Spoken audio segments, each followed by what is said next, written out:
everybody, and welcome to this week's Burble of Omid B, which is Only Murders in the Building, Season 2, Episode 5, called The Tell.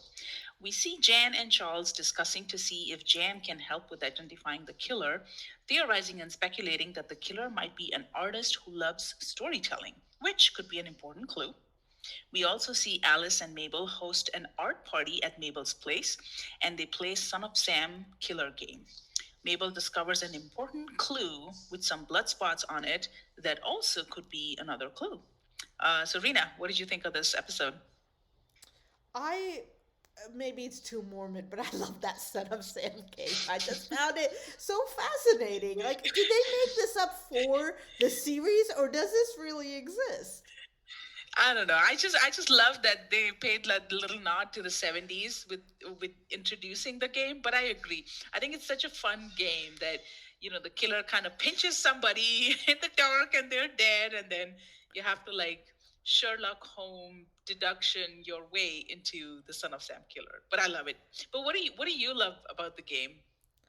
I like the whole concept of it. Like, it's interesting, and it leaves you trying to guess who's doing what, and it's not your simple board game um, of Clue or Who Done It or whatever. Um, I just find it fascinating. It's like figuring people out, and maybe it also tells you about the people in the room, like not just characters or what have you, but um, maybe it does point some truths out. Yeah, yeah.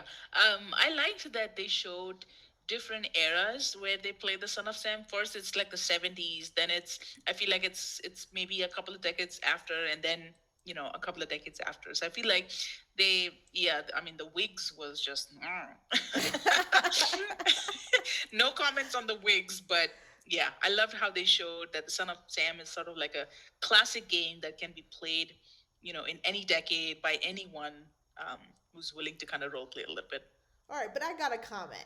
In the 70s, when Son of Sam was like right there, that it was so recent, I don't know how it'd feel like playing the game then versus now, where most of the people who are playing it, Oliver aside, have no idea who the Son of Sam is and what he did and all of that. Like, I think it's different in each era.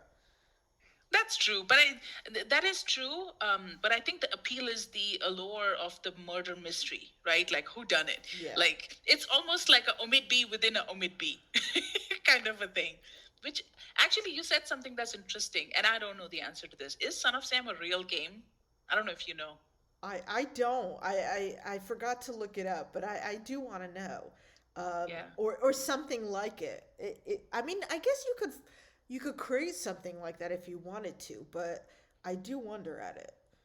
yeah. I I'm wonder gonna if look it any up. of our yeah, I wonder if any of our listeners know if it's a real game. Well, please chime in and let us know. Yeah, speaking of listeners, you know who I also love? The fan base, the four fans who Oh follow them yeah, around. yes, And in this episode, we see them at the diner, talking to Ollie Mabel. And I love how they're like all in their sweatshirt and, their merch. And it's just fun to see them. yeah, it is. I like how they interact with the rest of the characters. It makes it somewhat real, um, and I like that piece of it. Although I do wonder, are they gonna bring them in more? Are they gonna have like active roles coming up? Yeah. I mean, I hope so because in season one they had a bit of a active role later in the season, because they are like welcomed into their apartment and they kind of act out certain characters and they have a bit more of a active role rather than just being fan bases. So I hope so.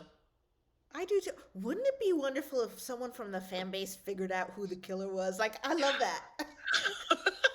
That would be amazing. Yeah. Yeah, can you imagine like if the fan base figures it out before the Ollie Mabel trio does? Yes.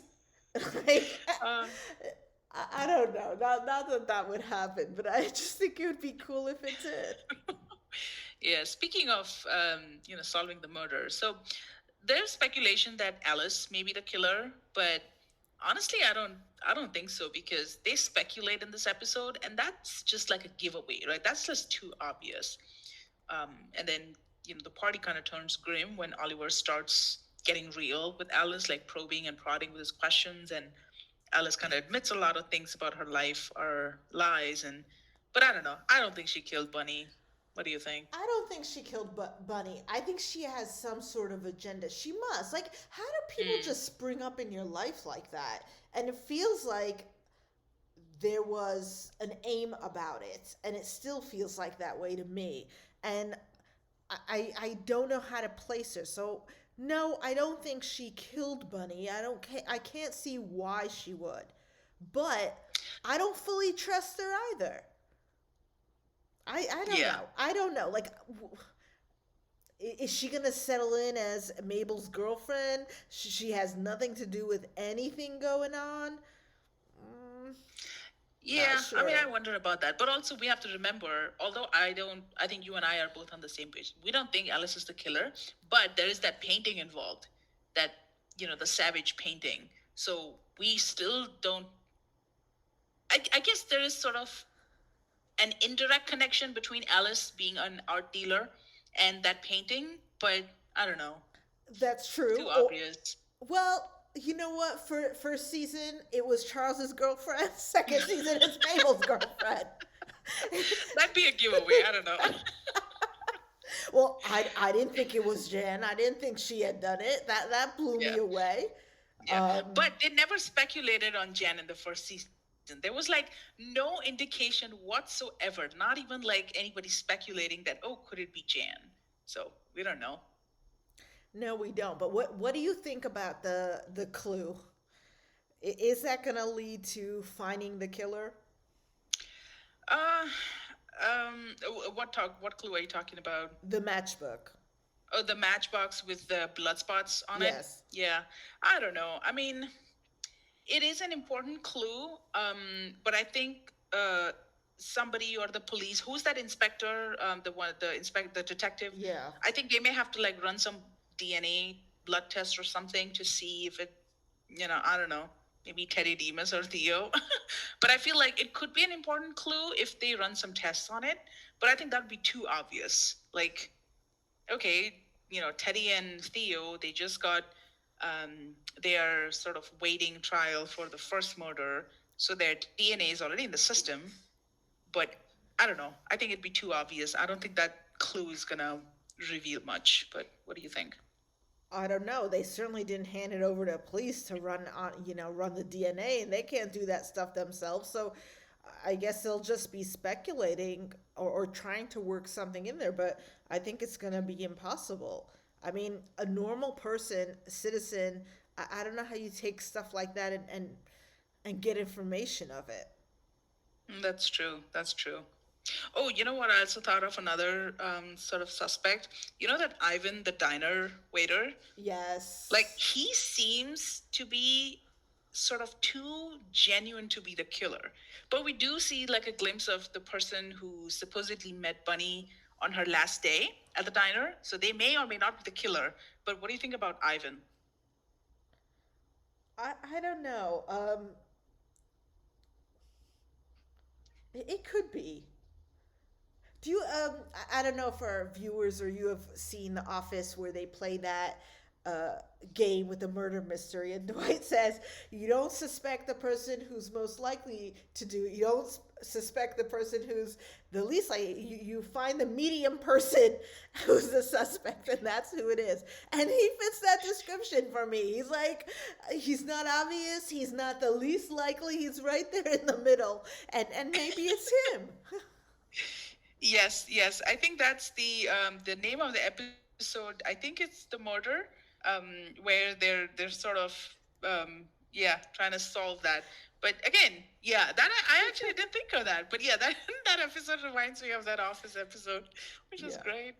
Yeah, yeah, it definitely was. I think they're gonna keep us guessing till the very end, and we're gonna continue to zigzag.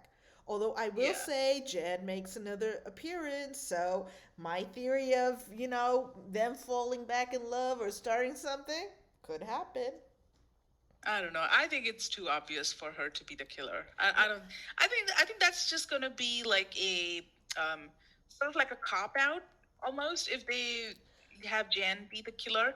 I do like that they're introducing her and sort of we're still guessing is she still his girlfriend because like he still seems to feel something for her. Yeah. But I don't know. I feel it might be a cop out if they make Jan the killer. I don't think she's a killer. I think that they're gonna. I feel Charles is gonna continue to have a relationship with her, but do we actually know if she was working completely alone? How do you ever know that? Maybe Um, it's not Jan, but it's someone Jan I don't think was so thing because in with. the first episode when she talks about meeting Tim, she kind of talks about how she's also a loner and she met him in the elevator and that's how they began the relationship. And I don't know, in the first episode you don't see or they haven't shown her family or friends or anybody. And mostly killers are like recluses who don't really have any friends or so I hope that she's not working with somebody who's loose out there No. committing murders on her behalf, but who knows? Could be. Yeah, it's pretty abstract, I get, but Okay, so I have a criticism.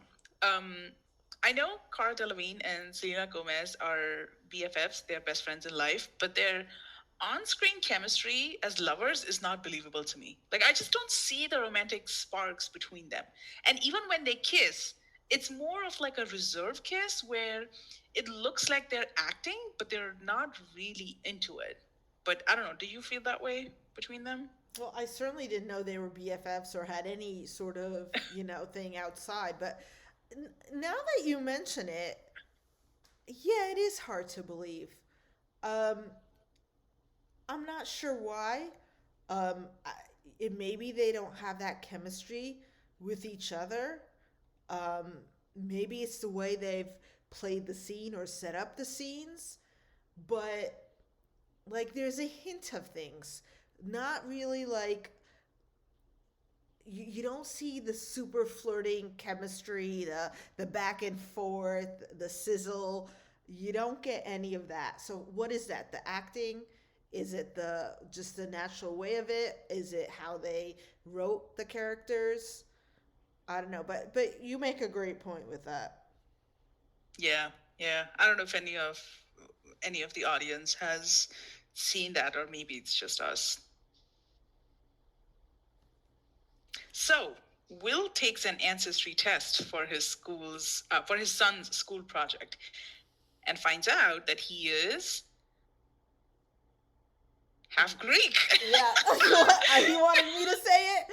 Yes, I mean, as a side um, story arc, that is fantastic, and I am torn between hope that he really is, because that would be like a phenomenal scene versus poor Oliver. If that's true, how hard would it be for him?